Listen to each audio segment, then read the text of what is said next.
Good morning. So, ang i-vlog natin ngayon, magtatanim tayo. Ito yung mga gamit natin dito sa mini backyard garden. So, ito yun, mini backyard garden natin. Papalibutan ng fruit bearing trees. Langka, kamansi or breadnut. May mga ipil na native. May dragon fruit. Ang ginawa ko, magkakadikit. Naglagay tayo ng kamuteng kahoy, may papaya dyan, may karimbuaya para sa native piglet yun natin ala karimbuaya. So halo-halo po. Nagtanim din tayo ng napier para sa mga rabbit natin. So dito po, ang ganda ng sikat ng araw, good na good ang morning. So may mga rabbit tayo. Ayan, mga rabbit.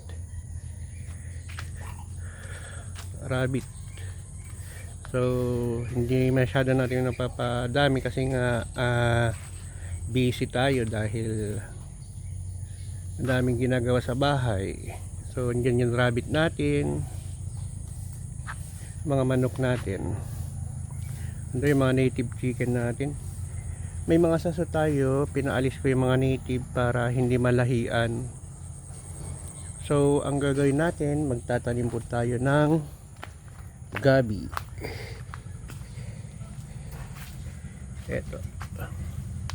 Ito nabili ko sa Santa Fe. Tinawaran kasi 80 per kilo. Dahil kapos tayo sa pera, at tinitingnan ko kung saan lang magkakasya yung 200. Masungit yung nagtitinda doon, mahal na nga, masungit pa. So okay lang yun. Ito try lang naman natin para after 2 years, after 1 year, titignan natin kung nakabawi ba tayo sa 200 pesos. Yan, yung 200 pesos naging 8 piraso. So, sabay na rin natin ng papaya dahil may nakita ako isa. So, eto. Magdadagdag tayo ng native trees na itatanim ngayon para at least napagtanim tayo. So, puntahan natin yung native trees natin.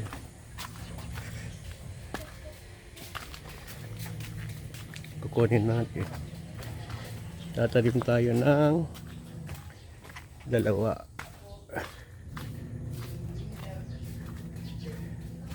Or kahit isa lang muna. Ay, di ka man nadigdi baboy yan. Nadigdi baboy.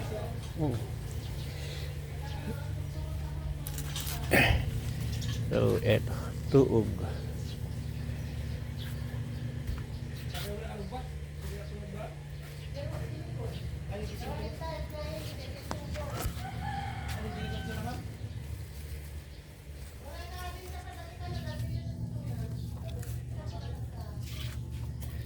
Eto, 2 yung tatanim natin. Maghanap pa tayo ng pwedeng itanim doon sa likod. So, andyan pala. So, bali 3 yun yung tatanim natin. Na tuog. Mga ano yan, kamuting, ay ano, ano yan, native trees na kamagong, tiger kamagong. Etong mas isa, kaong. So maghanap tayo dito. May mga pinatubo tayo dito na rambutan. Magaganda yung buto. Pambawi ng pamasahe pa uwi dito kapag namunga na sila. So titignan natin, may oranges akong tinanim dito sa tabi ng swimming pool. Kog o obra siya na pwede nang itanim.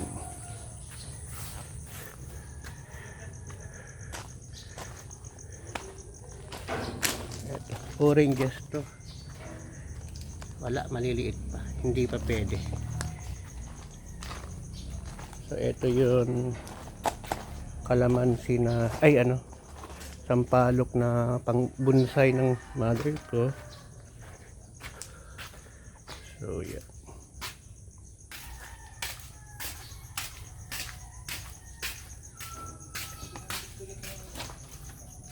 Maghanap tayo ng pwede itanim.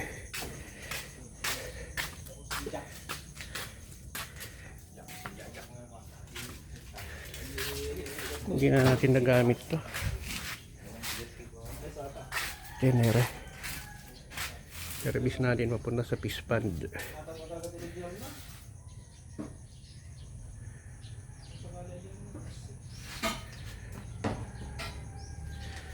So,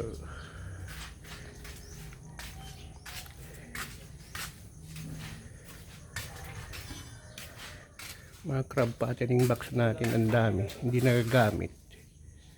So, may pinuwi ako dito hanapin ko nandito lang kung saan nila nilala. May inuwi ako na seedlings galing ng Fairview. Saan nila nilagay?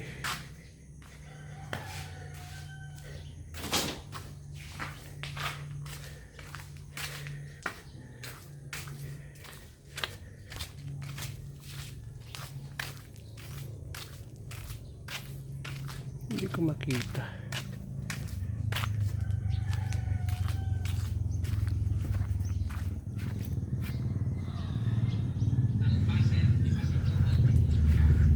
So, wala. Dito lang sa ilalim ng mga bonsai binababa kapag nagpapauwi ako ng native trees. May ipil na malaki, hindi ko alam kung nasaan. Ito tanim ng mother ko to. Avocado at saka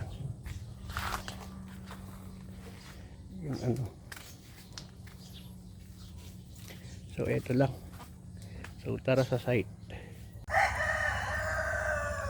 So ito yung papaya itatanim natin dito. Maganda yung lupa, buhaghag. Soil, loam soil. So isa. Ito natin pinagtabi-tabi mga Madre de Agua, Kamansi. So yun.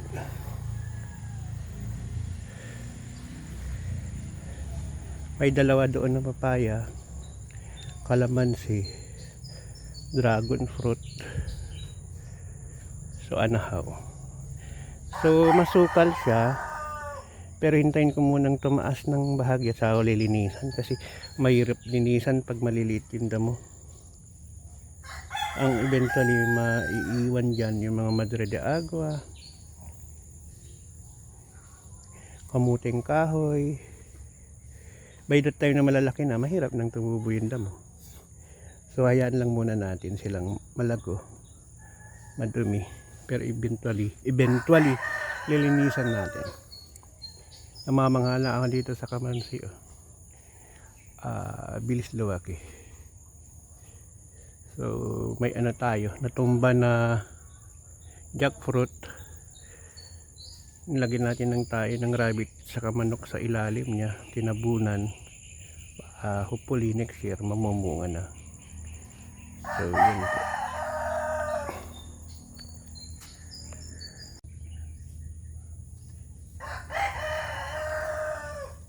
So gagawin natin kapag ganitong buti ng ng soft drinks nilagay.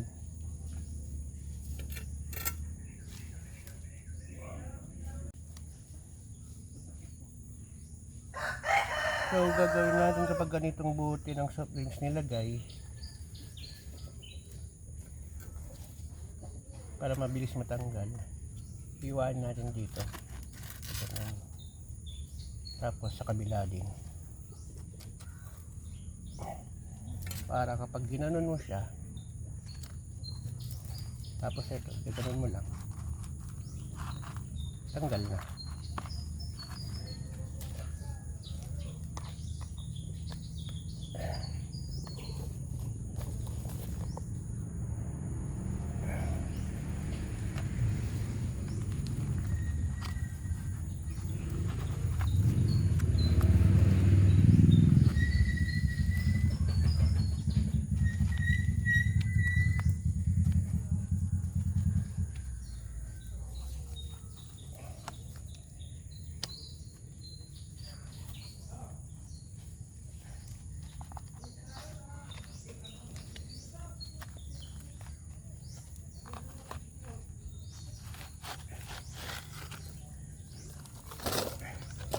So buo siya, hindi siya na Hindi siya ano,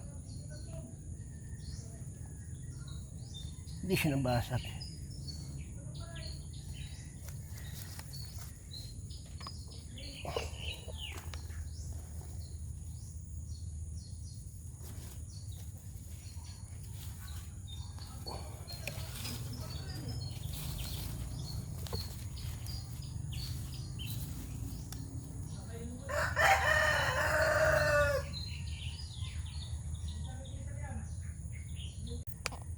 So, eto, unang tanim, gabi.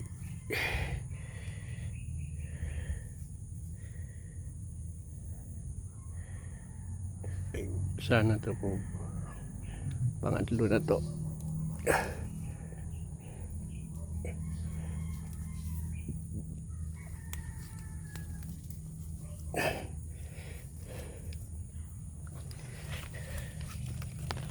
So yan,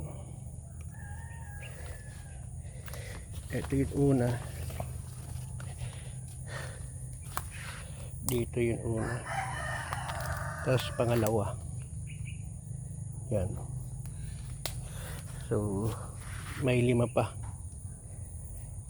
pambawi ng pamasahe galing sa Manila. Sana after 1 year malalaki sila kung mabubuhay. So maghanap pa tayo mapagtatamnan. Yep. Dito siguro, tapos doon.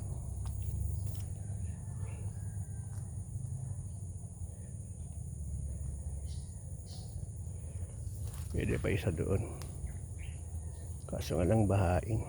So dito 3.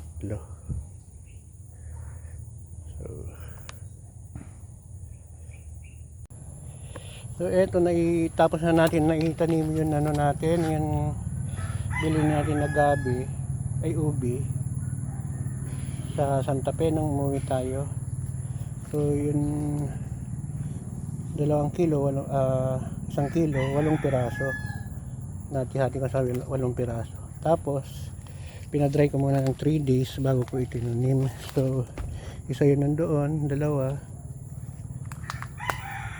4, 5,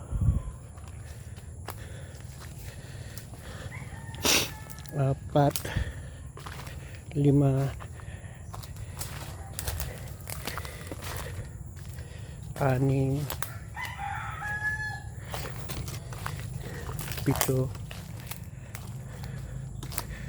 8, kinahigay na ano ba yan, buti bumalik ako.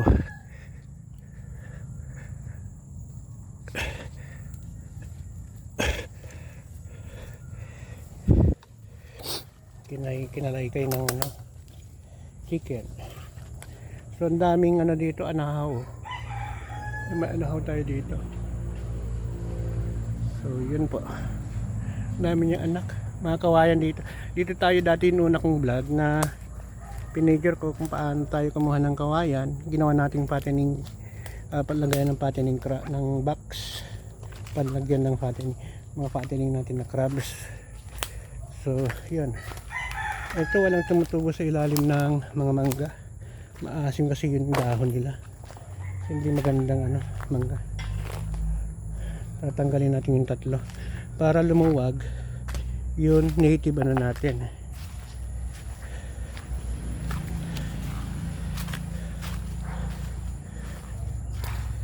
Yung garden natin. Ito may supa, kamansi or bread nut. So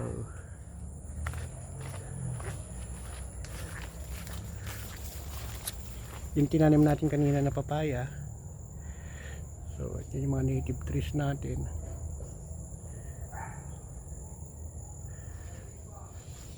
So hanggang dito na lang po. Bye bye po.